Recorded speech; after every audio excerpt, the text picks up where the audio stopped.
I'm going to read from an epistolary work in progress that is set in the lost continent of Mu. The premise is that the narrator is writing to his wife. He's in sort of trance. He's in a definite trance. He's playing a game involving tarot cards that have put him and his opponent in some sort of astral no man's land from which one or the other will emerge. The other's going to be stuck in it. The reason I've chosen to read this is because I think I have a more receptive audience than most in that there are two underlying references to Olson, which you may recognize. One is to the curriculum of the soul, to the outline of the curriculum of the soul. So you might hear words like mushroom, dream, mind, Norse, Egyptian hieroglyphs, sensation, attention. The other one is to the outline, to the special view of history. Processes, the factors, the qualities, the laws. You probably all know that outline. There is another reference, more arcane, to James Churchward's book on the lost continent of Mu, where he does something interesting. He derives the letters of the Greek alphabet, alpha, beta, gamma, delta, from a 24-line poem, presumably in Karamaya, which would be the language of the lost continent of Mu. So that, let's take the first 7 letters, alpha, beta, gamma, delta, epsilon, zeta, eta. He sees them as transcriptions of alpha, beta, gamma, theta, epsilon, zeta, eta, which is a translation of the following 7 lines, telling the story of the demise of Mu. Heavily break the waters, extending over the plains. They cover the lands in low places where there are obstructions. Shores form and work or strike the earth with water. This is called Paracalypse. It corresponds to the card of judgment in the tarot. I think I can do this in 15 minutes. I am seized around the neck by the staff of Moses Valdivians, which I recognize from the low-level electroshock described in Dummy's Guide to Political Science. It pulls me into a new space, a hallway that contains a series of megaliths resting at various intervals. Immediately, my legs go limp, but an albino androgyne is standing there in an unbuttoned shirt with rolled-up sleeves. He catches me, grabs me by the waist, and puts my arm around her shoulder. Then, with my legs sweeping the floor, drags me down the hallway on a path through the megaliths. The two of us are like thalamus and limbus in Nino Brainstem Roma's Fluidicon. Pulled along, I hear an inner voice and look up.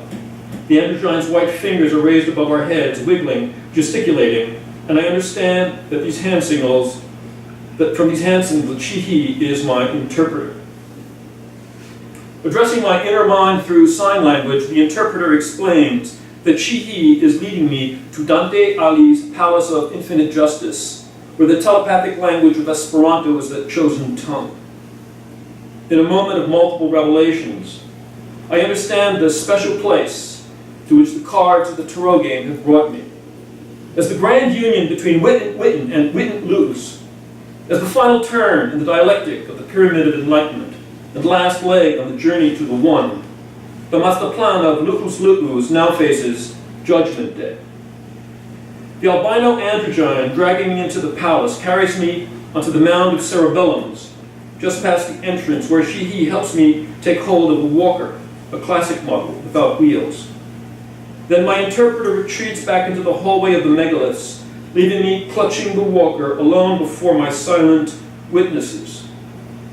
To my relief, despite his absence from the palace, his sign language is still coming through to me as inner voice. I am informed that the left and right runways, sloping down the walls, where a group of witnesses is standing side by side, lead toward exit hatches into the crawl spaces of the laws, and that these runways are left and right parietal planes in the infinite field of extensions. The crawl spaces are left and right head-end projections in the proprioceptive scheme. Then the interpretation stops. I assume that the Esperanto mind readers, all my so-called witnesses, have ceased communicating, and I am left to supply a transmutant reading. With final judgment at hand, Witten-Luz is both the alpha origin of a primordial and absolute win, and the alpaha relative abecedarian root of a consequent and multiple loss. I know that winning and losing are the processes of Mayakara ontological ethics, wherein win is to lose, as win-lose is to lose-win. When I play to win, my animality and its morphic link to culture passes through a tertiary bet-beta that is to the gene pools of nature what spectrovision in Teleocene civilization is to the gamma rays of cosmic speech. I win, you lose. Al pahaha, bet-beha, kama, gemel, tahe, aha. By the same token, it follows that when I play to lose, I also win. My desire is the alchemico-analytic tool of a deterritorialized delta aggregate, the telta-a beyond object and subject for man and woman alike. I lose, yet the messages of dream and vision do not deny my brain its belonging, its connection to the Da'aled of fruitfulness. I lose, yet the mushroom clouds of inadequate idea and confused perception do not obscure the way. I lose, yet I lose outside the knocks, the shocks, the pricks and kicks of Sylph, Undine, Salamander, and no. I am not destroyed by more powerful than I. Even though I am loser, I remain constructivist pretender, child of stance, color, and song, faithful friend of all signs. I lose, but we win. Tel ta'a etzil on o. Tel ta'a etzil on o. I hear the interpreter's voice reply inside my mind. And in terror, I realize that they hear my every thought telepathically. My own language is transparent to the witnesses. My own mind, an Esperanto's open book. Suddenly, the thought of my own thought frightens me. I stop thinking in an organic effort to clear my mind and focus attention on arresting the wild dance of sensation. The interpreter responds, explaining that the folding chairs in which a second group of witnesses is seated line the path leading to the hard body enclosure, a black metal container prolonged on either side by left and right frontal curtains. Facing the curtains left and right, a third group of witnesses sits on the floor. I notice the most obvious configuration last. Rising on either side of the Palace of Infinite Justice stand the left and right temporal pillars, or pillars of time. When you lose, zeta et ha. Given and done, like the factors in the zigzag of history, the two are actual. In reaction to the interpreter's words, my attention is diverted away from no thingness despite all. The two are actual downstream, where the dendrites are on fire and the gene pools of nature neuroplastic. The conceptual problem with my unitary perspective on the becoming minor of win and lose concerns the outspoken expression of action potential in the space-time synapses of the human continuum. The name of the nodal matter that is also place, where my entogenetic plastic song overlaps a phylogenetic subsong, represents not only the neuromirror upazileon that selectively inhibits the reuptake of epsilon as pesi ono in pesi ono zikma chi chi. When you win, but also simultaneously the psychophenomenal ni in ni pesi nehi. I can't win. The interpreter does not respond.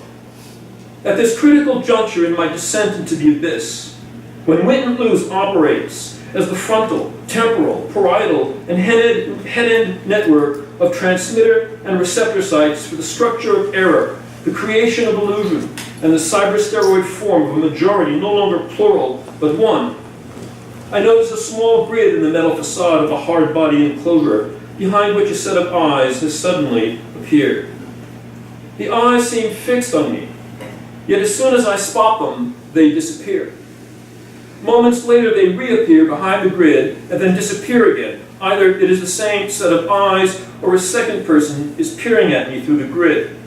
I want to maneuver the walker forward from the mound of cerebellums to the central area at the foot of the black enclosure. But as the disappearance and reappearance of the eyes behind the grid become rhythmic, the indication is that a new set of eyes is looking at me every time. I stay put. Against the continued silence of my interpreter, the albino androgyne, who is still behind me in the hallway of the megaliths, the iota of an adequate idea, acting like the point at which a tangent touches a circle, brings the axon of pure language into pineal focus. I see that win win is the revelation of the hidden meaning of win lose, because the qualities or basic conditions of truth are staring at me in the face topologically and metrically. This is no tribunal of reason. I am no ordinary posekuf facing cosmological judgment in a discursive universe of politico-poetico opposites. I am no original wannabe lost in the translation to an afterlife, no beautiful loser in Spinoza's curriculum of the flesh. I am an initiated experiment in pragmatic self-trial, literal and literary lambda in a biophysical mother tongue that precedes the loss of history, the history of loss. Win means I can't lose. I win, you win. Pesil ono yota si omikleon laho pi kuf ka pa labitaha ha ha. We all win when I win. Instead of reply to my thought process, there is kicking and screaming echoing from behind the metal facade of the enclosure, as if the spectacle of me propped up against my walker on the mound of cerebellums had provoked a terrible reaction in a particular set of eyes. Instantly, two intense flames explode and stay lit on top of the temporal pillars. The interpreter explains to me that my thoughts are catching fire from the perpetual renewal of a depolarizing current across the positronic emission zone. Then at once, the left and right frontal curtains draw apart, releasing a large cloud of smoke on each side, while the trapdoor, hidden near the center of the ceiling, swings open. A rectangular wooden box decorated with Norse Armorican, Arabico-Indian, and Egypto-Ismaili hieroglyphs descends from the trapdoor, suspended by 4 chains. The box has 3 great swords piercing it, 2 through the sides, left and right, and the 3rd vertically down the middle, and settles onto the floor in front of the grid, from which the eyes have now disappeared. Magically, after the box with the 3 swords reaches the positronic emission zone, the chains detach themselves and are lifted back up through the trapdoor, which closes again. I make a renewed effort to still my mind. I want my essential take on Witten to hold. Fat chance, says the interpreter. As if on cue, 3 women advance from the witnesses on the palace's left side and together approach the box with the 3 swords. One at a time, they proceed to each remove a sword. No sooner is the 3rd sword withdrawn than the entire box falls into pieces, breaking apart to reveal another box inside, this one of cardboard. I am told by the interpreter that the swords are named Faith, Hope, and Charity, or Gospel, Blues, and Jazz, which I immediately reinterpret as Aleph, Mem, and Tau upon the revelation that the box within the box contains a double meaning. The 3 swords are symbols, the 3 configurations.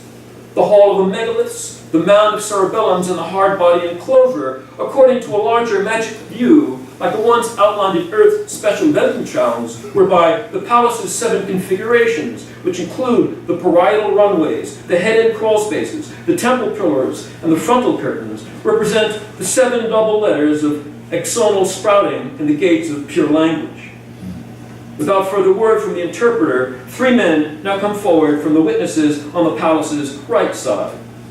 The first nearest to me picks me up and drags me forward until we are met by the 2nd man beside a pillar of time, who grabs me by the ankles and lifts my legs.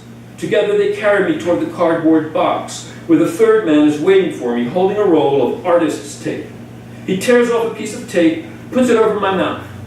Then he uses the artist's tape to tie my hands behind my back and tie my feet together, after which the other 2 men place me in the box. Finally, all 3 men start to seal the box with more tape. The interpreter is dead silent. Inside the box, alone with the ganglia, bulbs, and lobes of my thoughts, I experience the magnetic resonance image of absolute darkness. The natural question I ask myself is, how will I relinquish my essential hold on Witten in favor of a new essential hold on Luz without going through torture? How to maintain the same degree of power in a field of immanence rewired through the sodium channels of Eros's love and Aphrodite's beauty without getting theocratically flayed and or nihilistically impaled. If the intentio of Witten Luz is to make Luz cohere